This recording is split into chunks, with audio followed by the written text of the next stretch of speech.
देश का पिछड़िएका वर्ग, दलित, आदिवासी, जनजाति, मुस्लिम सबै एकत्रित हुँदै अब देशको व्यतिथिको विरुद्धमा फेरि आन्दोलनको बिगुल फुकियो। फेरि अब के हुँदैछ? फेरि आन्दोलनको घोषणा। आउनुस् सुनौ सबै व्यतिथिहरूको विरुद्धमा अब के हुँदैछ। जनता के मधेश के सपूत शहीदों के खून के बलिदान से जो आवाज आई थी कि समग्र मधेश एक प्रदेश, मधेशियों का सामूहिक सेना में प्रवेश, अधिकार संपन्न इस देश का प्रदेश और नेपाली उत्पीड़ित जनता की राज्य सत्ता की स्थापना, उस सपना को साकार करने के लिए आज इस देश में बाध्यात्मक अवस्था में जब मधेश के नाम में खुला हुआ मोर्चा मधेश के जनता को धोखा दे करके और मधेश की जनता को सपना को सत्ता से समझौता कर करके और उप प्रधानमंत्री और मंत्री बनने के लिए शहीदों का खून का अपमान कर करके जब धोखेबाज मधेसी मोर्चा बाहर निकल गया तो उस उत्पीड़ित जनता के सपना को साकार करने के लिए संघीय गणतांत्रिक गठबंधन का स्थापना किया गया। आदरणीय जनसमुदाय, आज मधेश का जनता जो समग्र मधेश एक प्रदेश का चाहना रख रहा था, आज उस सपना को साकार करने के लिए, आज उस वचन को पूरा करने के लिए और संपूर्ण मधेशी जनता को इस मंच से हम कि सत्ता समर्पणवादी और मुद्दा विसर्जनवादियों का बहिष्कार किया जाए मधेश से। अब मधेशी जनता का वास्तविक नेतृत्व, अब मधेशी जनता के हित में लड़ने वाला उत्पीड़ित जनता का राजनीतिक शक्ति। एक बार प्रचंड जी ने कहा था कि जब असली हींग आ गया है तो हींग का टालो क्यों चाहिए। तो अब नेपाल के मधेश के तमाम उत्पीड़ित जनता का वास्तविक नेतृत्व इस मंच में उपस्थित है जो नेपाली जनता के 90% का प्रतिनिधित्व करता है। आज हम लोग संघीय गठबंधन का, गणतांत्रिक गठबंधन का स्थापना किए हैं अधिकार संपन्न मधेश प्रदेश के। आज जो हमको मिला है, हम लोग अभी नारा लगाए हैं कि अधिकार संपन्न प्रदेश लियूं जो मौका हो और वर्तमान संघीयता धोखा हो। क्यों? क्योंकि ये संघीयता नहीं है, ये सत्ता से समझौता कर करके उप प्रधानमंत्री और परराष्ट्र मंत्री के पद से बांट करके लेन देन करके राजा महेंद्र के पाला में 5 प्रदेश था, विकास क्षेत्र था, उसी का विकसित रूप आज 7 विकास क्षेत्र किया गया। यहाँ का मुख्यमंत्री एक प्रहरी के हवलदार का भी सर्वा नहीं कर सकता। यहाँ का मुख्यमंत्री अपने ही प्रदेश के भीतर के गांव पालिका के क्षेत्र का निर्धारण नहीं कर सकता। यहाँ का मुख्यमंत्री यहाँ संसदीय निर्वाचन क्षेत्र का निर्धारण नहीं कर सकता है और यहाँ के मंत्री के और मुख्यमंत्री के बस में उसी मंत्रालय का सचिव भी नहीं है। तो ये क्या है? मधेशी जनता से धोखा। तो इसीलिए हम लोग संघीय गणतांत्रिक गठबंधन बना करके आपके सामने नेपाल के उत्पीड़ित जनता को सपना को साकार करने के लिए आए। हम एक तरफ एनआरए, कांग्रेस और माओवादी जिन्होंने कम्युनिस्ट पार्टी मधेश में बढ़ी, मधेश में पली और मधेश में उसका विकास हुआ। मोचुखारो आंदोलन कहां चला? मधेश में। तमसुखारो आंदोलन कहां चला? मधेश में। रे नहीं जी कहो आंदोलन कहां चला? मधेश में। लेकिन सारा आंदोलन मधेसी जनता ने किया। कम्युनिस्ट पार्टी को मधेसी जनता ने बचाया और बढ़ाया, लेकिन आज तक एक भी मधेसी किसी कम्युनिस्ट पार्टी का अध्यक्ष बना है,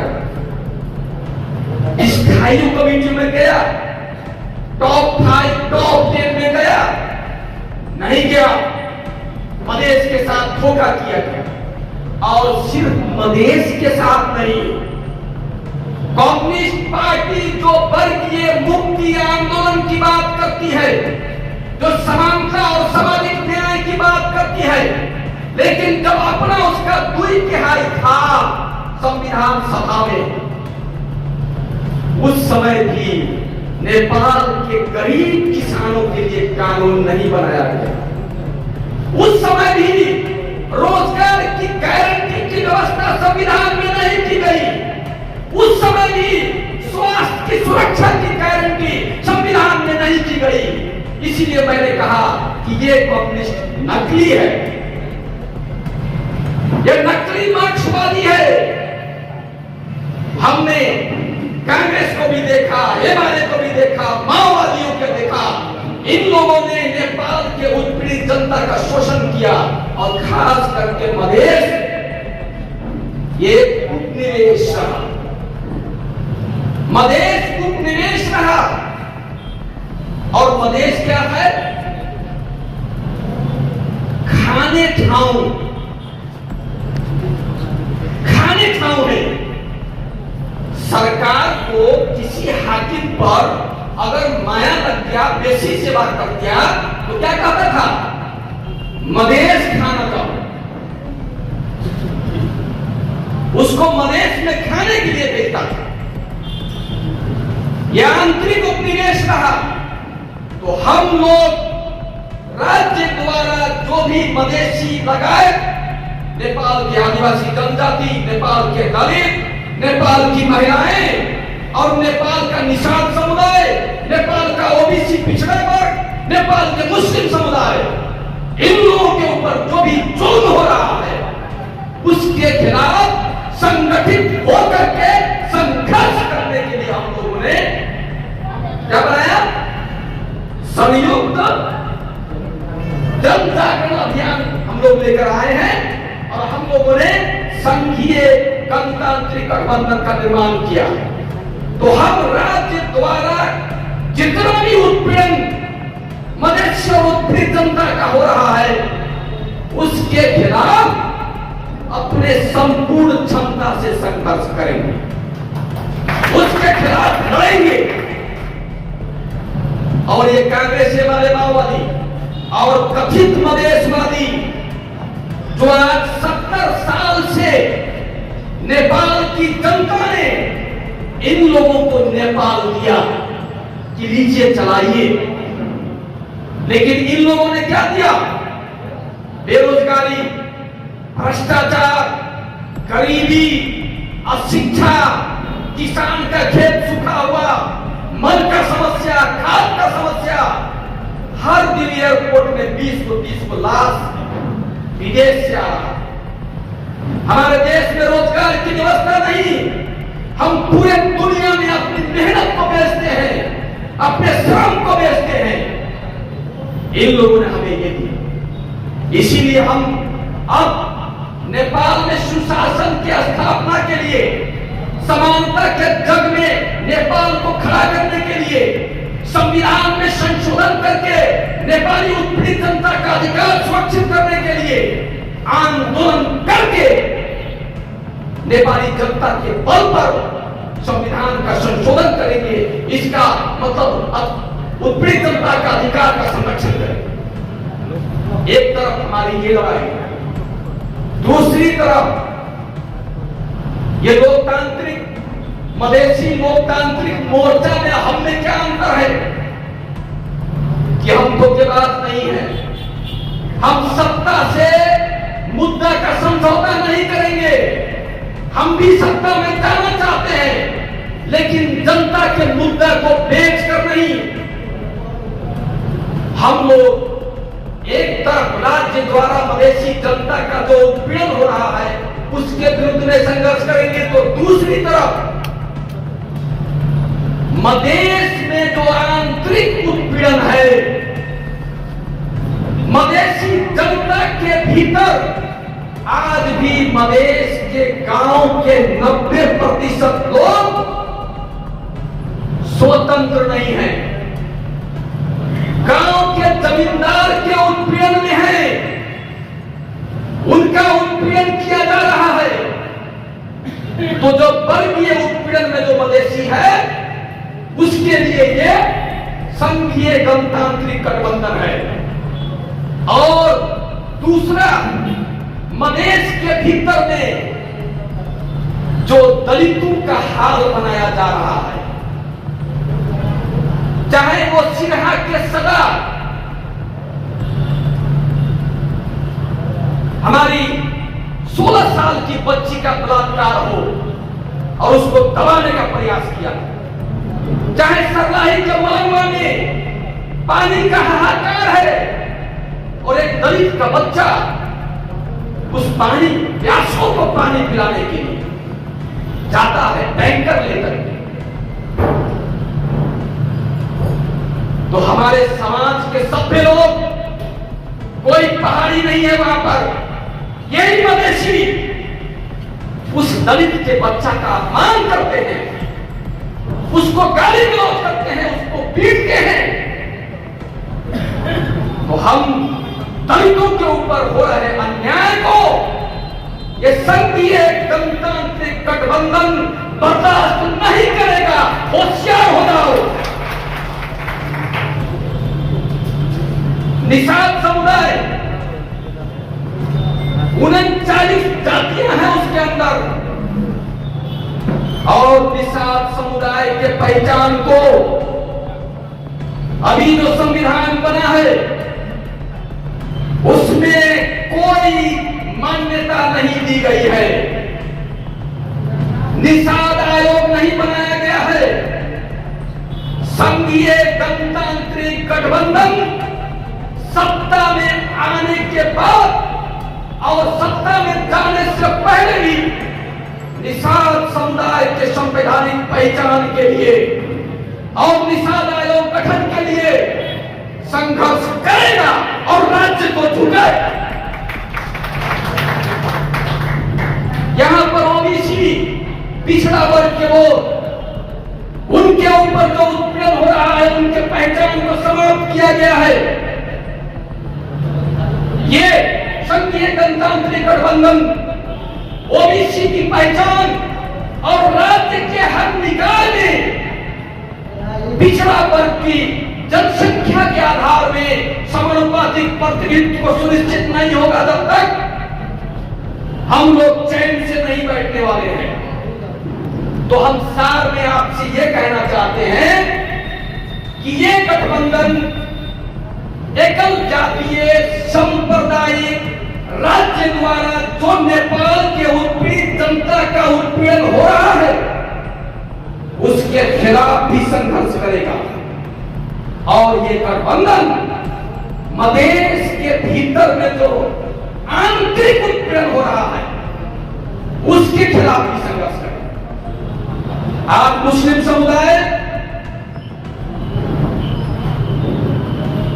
जो इस मधेश प्रदेश का, मधेश प्रदेश का मतलब ये 8 जिला नहीं, जो ये ठग नेता सब, धोखेबाज नेता सब और सत्ता से समझौता करने वाला नेता सब 22 जिला के मधेश को आज 8 जिला बना दिया।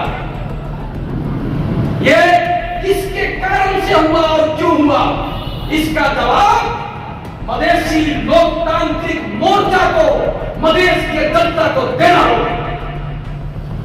आज 28 आदमी शहीद हुआ तो व्यवस्था परिवर्तन हो गया, राजतंत्र हट करके गणतंत्र आ गया।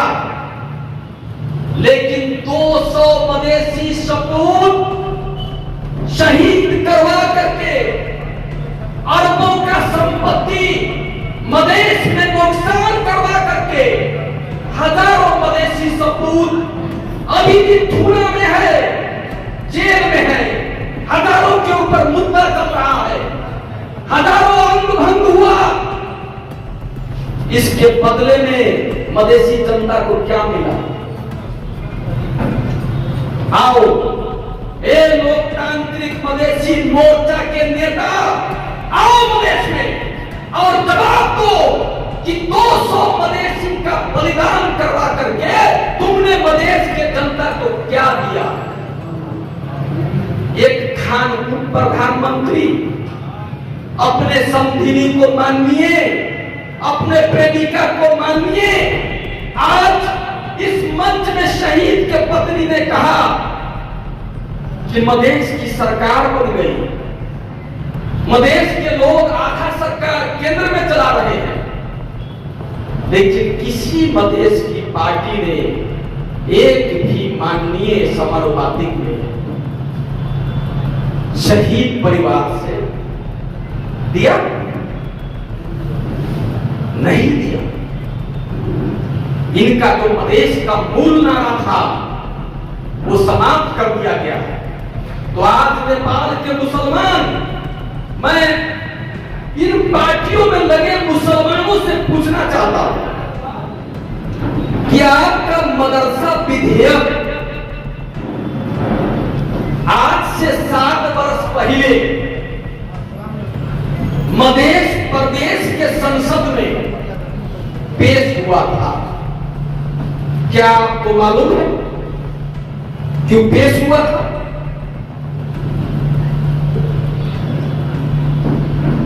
मालूम है आपको? कुछ मुस्लिम समुदाय के लोग यहां हैं, बताइए। पेश हुआ था तो क्या हुआ? पास हुआ तो फेल हुआ? फेल हो गया। अच्छा, ये फेल कौन किया है?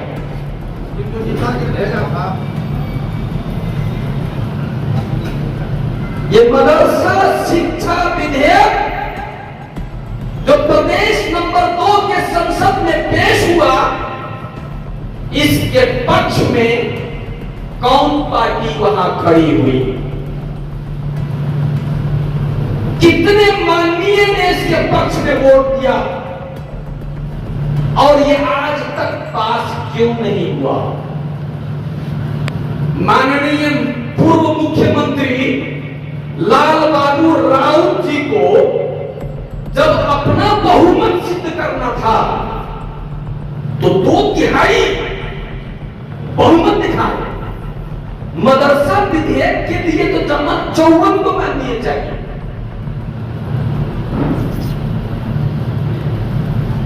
तो बताइए, जिसको आप वोट देकर के जिताकर भेजे हैं, जिस पार्टी के लिए आप मरने और मिटने को तैयार हैं, वो कौन सी पार्टी है जो वहां प्रदेश नंबर 2 के संसद में नहीं है? एक जो हिंदी फिल्म का हम गीत सुने थे, फिल्म का नाम है निकाह। तो मुस्लिम समुदाय के लिए एक गीत सुटेबल है, उसको गाना चाहिए सुबह एक बार और शाम में एक बार। वो गीत क्या है कि दिल की ये आरज़ू थी कोई दिलरुबा मिले, और अब तक तो जितने भी दोस्त मिले बेवफा।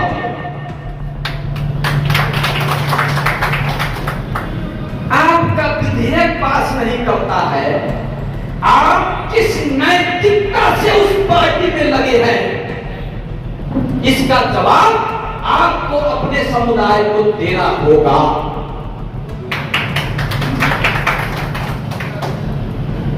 यहां बौद्धिस्ट विश्वविद्यालय है, यहां संस्कृत का विश्वविद्यालय है, लेकिन मुसलमानों को शिक्षा के मूल धार में लाने के लिए कोई उर्दू विश्वविद्यालय है? नेपाल के ये माने कांग्रेस, माओवादी और ये कथित मधेशवादी, नकली मधेशवादी पार्टियों में लगे हुए मुसलमानों, क्या तुमको इस सवाल का जवाब नहीं चाहिए? अगर नहीं चाहिए तो तुम मुर्दा हो, तुम लाश हो, क्योंकि लाश कोई प्रतिक्रिया नहीं देती है। जो जिंदा होता है वो प्रतिक्रिया देता है। तो आपका मदरसा विधेयक, आपका उर्दू विश्वविद्यालय का स्थापना, आपका संविधान में विशेष अधिकार का व्यवस्था, नेपाल के मुसलमान, नेपाल के दलित, नेपाल के आदिवासी जनजाति, नेपाल के निषाद समुदाय और नेपाल के आर्थिक रूप में पीछे पड़े हुए तमाम, चाहे वो जिस जात के हो, ब्राह्मण हो, क्षत्रिय हो, जिनका आपसी उत्पीड़न हो रहा है, उन सब के लिए अगर कोई उनकी वास्तविक राजनीतिक शक्ति अब इस नेपाल में राजनीति के रंगमंच में आई है तो उसका नाम है संघीय गणतांत्रिक गठबंधन। जब आप एकजुट हो जाइएगा, आर्थिक उत्पीड़न में पड़े, जातीय उत्पीड़न में पड़े, क्षेत्रीय उत्पीड़न में पड़े, धार्मिक और लैंगिक उत्पीड़न में पड़े लोग, दो तीन नारा लगा था वहां, क्या कि वोट हमारा और राज तुम्हारा, क्या नहीं चलेगा, वोट हमारा और राज तुम्हारा नहीं चलेगा, नहीं चलेगा।